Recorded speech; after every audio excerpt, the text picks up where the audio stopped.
Bonjour à toutes et à tous, j'espère que vous allez bien. Énième polémique de la campagne Zemmour, les squatteurs. Le monde, la France marche sur la tête. Peut-être que dans une prochaine vidéo, vous me verrez comme ça avec la tête en bas, hein, pour faire la vidéo, puisqu'il faut, pour réfléchir avec nos contemporains, il faut vraiment accepter l'inversion totale des valeurs. Zemmour se fait encore incendier parce qu'il dit qu'il revient au préfet d'expulser, de prononcer l'expulsion des squatteurs. Les préfets qui commandent en général, en théorie, la police. Donc il ne faut pas attendre qu'un juge prononce l'expulsion, puisqu'un juge il va suivre tout un protocole, un rituel qui prend plusieurs mois, voire plusieurs années. Tu as le temps de mourir de froid dans ta voiture et ton appartement a le temps d'être détruit. Donc quand tu le récupères, tu le mets aux enchères parce il est fini. Sans oublier le traumatisme que tu prends de perdre ta maison, là où, là où tes enfants doivent trouver refuge normalement. Julien Aubert, de la droite du sud-est de la France, s'insurge et dit Zemmour met en cause, grosso modo, remet en cause la séparation des pouvoirs, l'état de droit, puisqu'il revient au juge de prononcer ces choses-là, de l'expulsion, c'est pas au préfet, c'est pas, à la police de prononcer les décisions judiciaires. Bon, je n'ai pas entendu M. Aubert fustiger la fin de l'état de droit prononcé par M. Macron et toute la clique autour de lui lors de la pandémie. M. Macron s'est assis sur la séparation des pouvoirs. M. Macron s'est essuyé avec ses narines, pour ne pas dire autre chose. Qu'est-ce que le Conseil de défense? Qu'est-ce que l'état d'urgence permanent? Qu'est-ce que le transfert des compétences de la santé à l'Union européenne, qui ne les a pas? M. Macron, non seulement s'assoit sur la séparation des pouvoirs, mais en plus, il fait un coup d'État, puisqu'il transfère la santé des Français au niveau européen, alors que ce n'est pas dans les traités européens. La santé n'est pas une prérogative de l'Union européenne. Qu'est-ce que l'Union européenne? J'ai jamais entendu M. Aubert s'insurger contre l'Union européenne, à moins que je me trompe, qui est l'antithèse de la séparation des pouvoirs. Je vous rappelle que dans l'Union européenne, les pouvoirs sont mêlés. Les fondateurs de l'Union européenne n'ont pas lu Montesquieu, puisque vous avez le pouvoir législatif, donc faire les lois, et il est partagé dans l'Union européenne entre le Parlement, la Commission européenne, si je ne m'abuse, qui n'est pas élue, au passage, et avec le Conseil européen. Donc c'est pas du tout c'est pas la séparation des pouvoirs, c'est la confusion des pouvoirs. L'Union européenne, c'est l'exécutif qui fait le législatif. Moi, j'ai pas entendu M. Aubert et toutes les belles âmes, Aubert que j'apprécie d'ailleurs, toutes les belles âmes demander à ce que l'Union européenne soit condamnée pour ne pas respecter la séparation des pouvoirs. Non, il faut qu'on soit cohérent en 5 minutes. On parle de choses très sérieuses. On parle de la propriété privée. Alors, le gouvernement français, dans son grand cynisme, certains diraient un coup de pute, désolé de le dire comme ça, mais c'est vraiment un coup de pute. Je m'excuse de dire ça. Il a fait une loi là récemment qui s'applique depuis le 1er janvier 2021 en pleine pandémie. Donc tu vois mal la police française expulser les gens en pleine pandémie. Déjà qu'ils ne veulent pas expulser les squatteurs, maintenant en pleine pandémie, ils vont te dire mais attendez, la pandémie. Bon, peu importe. Donc dans cette loi, on te dit tu peux expulser, le préfet peut expulser, mais du domicile. La loi n'est pas très claire. C'est plus la propriété privée, c'est le domicile. Donc une résidence secondaire, a priori, tu n'es pas couvert. Une résidence que tu loues, genre tu as loué une résidence en Airbnb à quelqu'un pendant une semaine, il squatte pendant un an, bah, ce n'est pas ton domicile. Voilà. Donc voilà ce que j'appelle un coup de pute. On dit on veut appliquer la loi, on dit qu'on veut appliquer la loi, mais on ne l'applique pas. D'accord? D'accord? Alors, je voudrais vous donner deux exemples vécus très près de moi pour vous dire le degré de pourrissement de notre État et des gens qui le commandent. Et après, on vient nous parler de séparation des pouvoirs, on devrait nous parler de décence d'abord. D'accord? Parce que dans la hiérarchie des valeurs, avant de parler de démocratie, d'institutions, de sciences politiques, il faut qu'on ait un peu de décence. Là, je ne le dis pas à l'égard de monsieur, à l'encontre de M. Aubert, je l'aime bien, je le dis à l'égard du système français aujourd'hui, de cette pourriture qui nous gouverne. Bon, j'ai deux cas vécus. J'ai un copain issu de la diversité, c'est un maghrébin, pur sang. Pur sang, non, il est maroco-algérien. Donc, bon, peu importe. Je le salue. Disons qu'il s'appelle Mourad, c'est un nom fictif. Région parisienne, ascenseur social, il a fait une école de commerce et tout. Je l'ai connu d'ailleurs dans l'école de commerce. Il a un petit appartement dans Paris, intramuros. Il l'a loué sur une plateforme Airbnb, allez, à une touriste scandinave. D'accord? Donc elle est pas. On va stigmatiser personne. Scandinave. Ça se passe bien, elle loue pendant 15 jours. Un an se passe, bon, il sympathise avec elle. Un an plus tard, la touriste scandinave lui écrit directement. Elle lui dit, écoute, je reviens sur Paris, cette fois pour 2 mois. J'ai pas envie de passer par Airbnb parce que ça coûte cher. Enfin, parce que Airbnb va te prendre une commission. Fais-moi un prix sympa, moins cher que le barème des prix Airbnb, pour des appartements équivalents, même quartier, même qualité de vie, même finition, on va dire. Et puis voilà, donc tout le monde y gagne. Moi, je paie moins cher et toi, tu ne paies pas la commission Airbnb. Bon. Fils de bonne famille dit oui, très bien, pourquoi pas. On fait comme ça, on est voilà. Au diable, la plateforme, au diable le cloud, on va dire. Elle s'installe, 2 mois. Lui, il en profite pour faire je sais pas, un tour du monde. Enfin, je sais pas ce qu'il a fait. Et il revient, il voit le jour J, le dimanche, pour lui rendre les clés. Et il voit que la serrure a été changée. Il y a quelqu'un dans l'appartement, mais elle ne répond pas.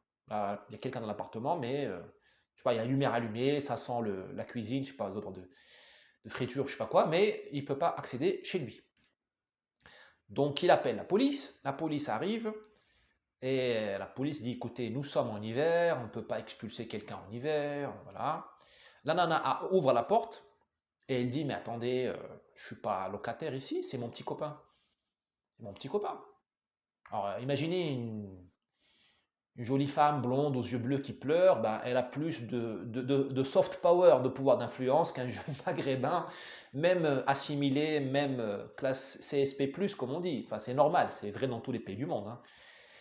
Oh, donc la police, elle dit, écoutez-moi, c'est une affaire de couple, alors, donc moi, je n'interviens pas. C'est une affaire de couple et c'est l'hiver. Allez devant le juge. Très bien. Il fait tout ce qu'il faut, il dépose plainte et tout, il ne se passe rien. Et pendant ce temps-là, il dort chez des amis en région parisienne. Très bien. Et soudain, je ne sais pas qui lui souffle ça, lui dit, écoute, on peut appeler des Albanais, je crois, ou des Kosovars, ou des Tchétchènes, je crois que c'est des Tchétchènes.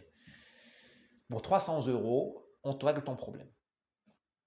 Alors à reculons, il passe marcher avec les Tchétchènes, avec une condition, il dit, vous ne la touchez pas.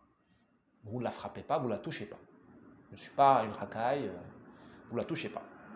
Les Tchétchènes lui disent, mais ne t'inquiète pas. Enfin, c'est pas les Tchétchènes qui lui parlent, c'est l'intermédiaire, hein, c'est l'entremetteur. Il lui dit, t'inquiète même pas. Ils ne vont même pas pénétrer dans l'appartement, t'inquiète pas. Bon, il paie 300 €. Eh bien, dans la journée, il a récupéré son appartement. Qu'ont fait les Tchétchènes? Je ne sais pas ce qu'ils ont fait à cette bonne dame. Moi, je suis contre la violence, mais bon.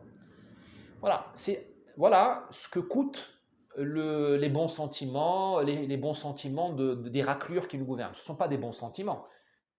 Ils veulent que tu te souilles, que tu te salisses les mains. Parce que mon pote, sa mère et son père qui l'ont élevé, ils l'ont mis dans une école de commerce, classe prépa. Il parle un excellent français châtié. Il fait partie des élites françaises. Ils l'ont élevé pour faire partie des élites, pas pour traîner avec les Tchétchènes, pas pour passer un marché avec la mafia. Mais les cyniques, les machiavéliques qui nous gouvernent, ils le ramènent à la pourriture d'en bas. Ils le ramènent à la mafia parce qu'il ne lui laisse aucun recours. Tu vois, ce n'est pas les bons sentiments, ils n'en ont rien à faire de cette touriste scandinave. Ils n'en ont rien à faire de l'hiver. Ce qu'ils veulent, c'est que tu te salisses les mains. Parce qu'ils veulent gouverner des bandits. Ils ne veulent pas de Maghrébins ou de Français de souche honnêtes gens. Ils veulent des bandits, ils veulent des voyous. Parce qu'imagine si le Tchétchène avait tué cette nana, qu'est-ce qui serait passé? Bah, c'est le bonheur des avocats, le bonheur des procureurs.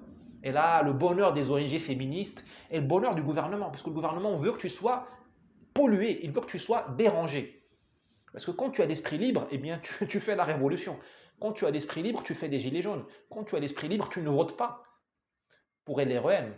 Tu votes pour les gens qui défendent tes intérêts. Bon, premier exemple. Deuxième exemple. D'accord? Une copine, toujours issue de la diversité, marocaine cette fois, Disons qu'elle vit dans le sud-est de la France, pas très loin de la circonscription de monsieur Julien Aubert.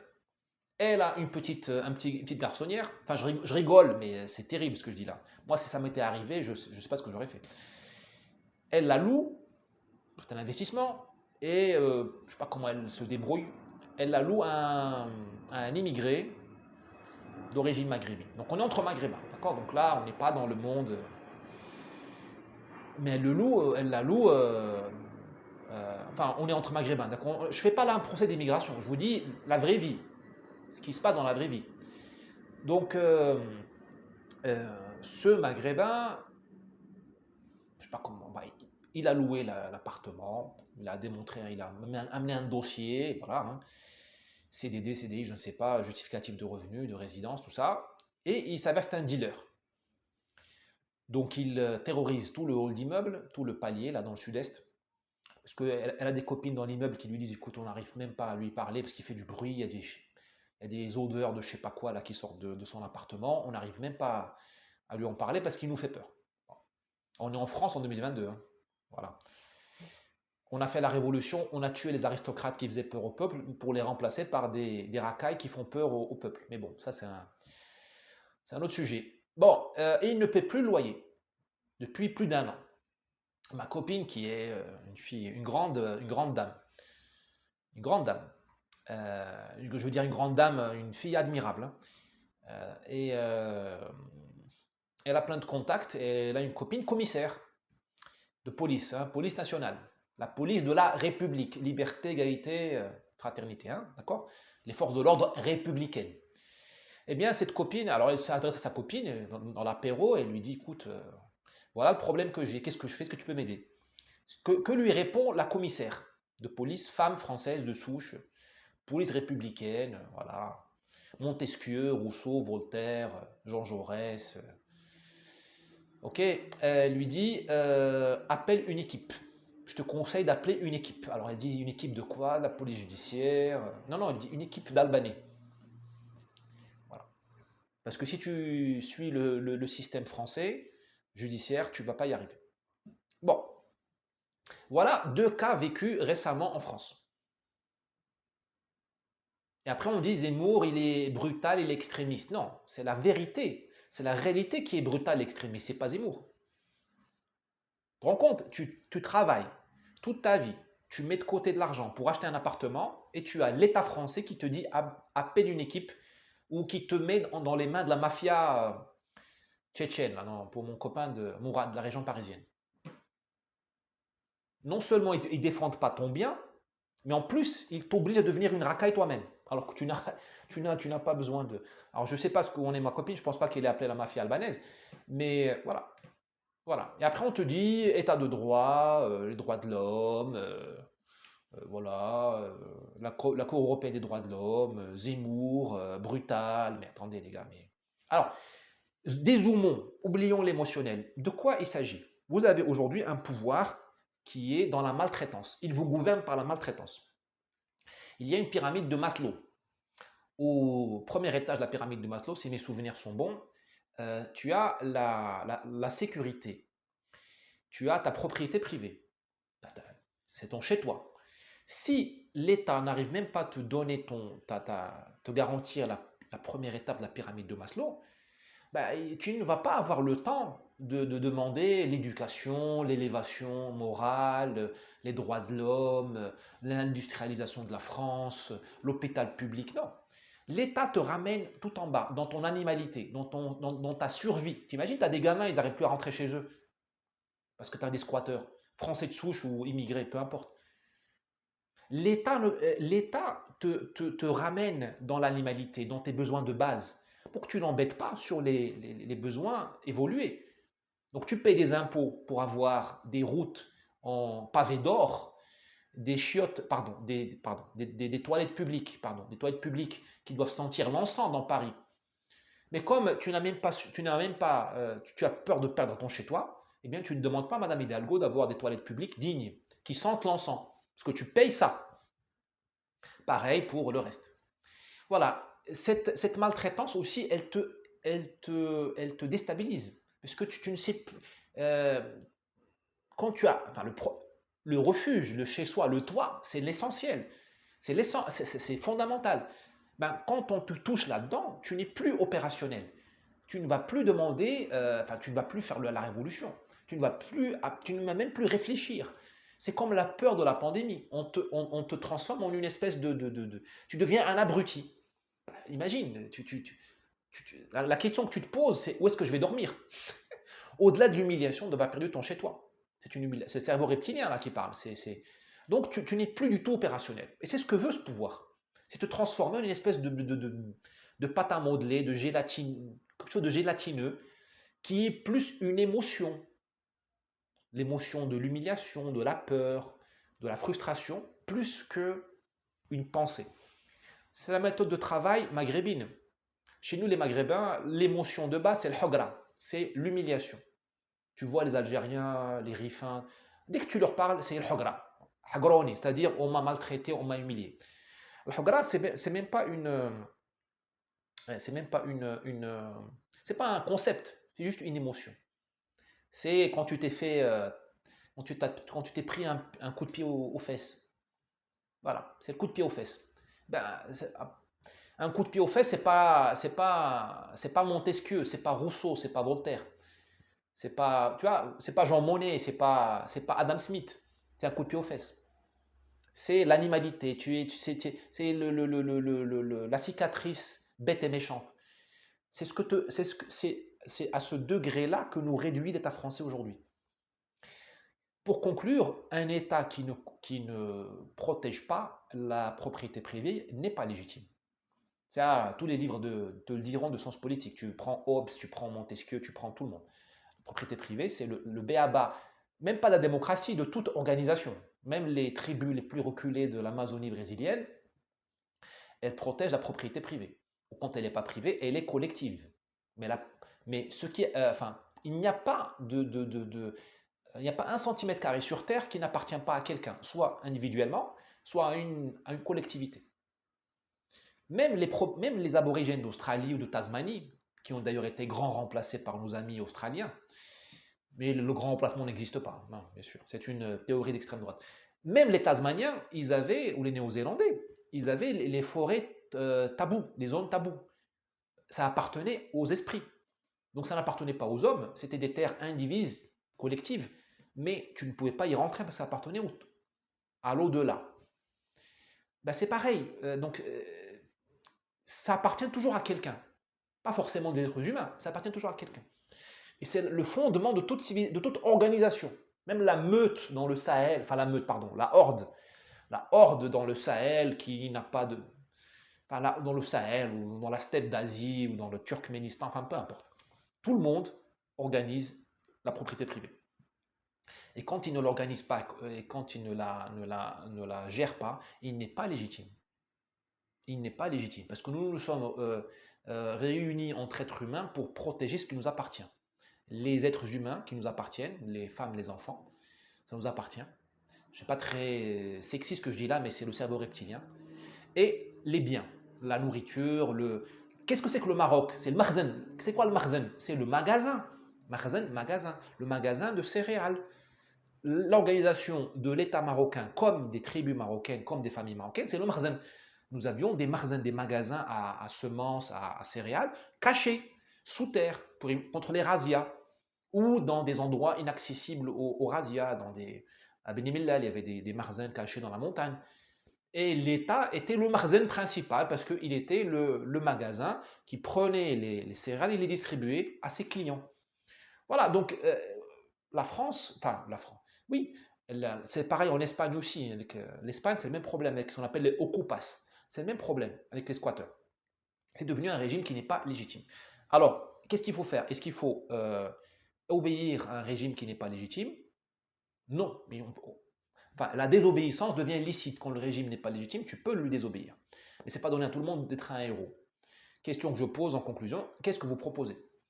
Parce que moi, je ne veux pas appeler les gens à désobéir, à se faire amputer. Non, c'est réservé à une minorité. L'héroïsme est un sport d'élite. Qu'est-ce qu'on fait? Peut-être qu'il faut saboter le système de l'intérieur. Quand je vois la vulnérabilité de ce système électronique que nous avons aujourd'hui, on peut les saboter, on peut les rendre, les faire tourner pour nous. Bon, je ne vais pas dévoiler toutes mes cartes ici. Euh, s'il faut aller un jour en prison, il faut aller en prison déjà pour quelque chose de plus sérieux. Allez, à plus.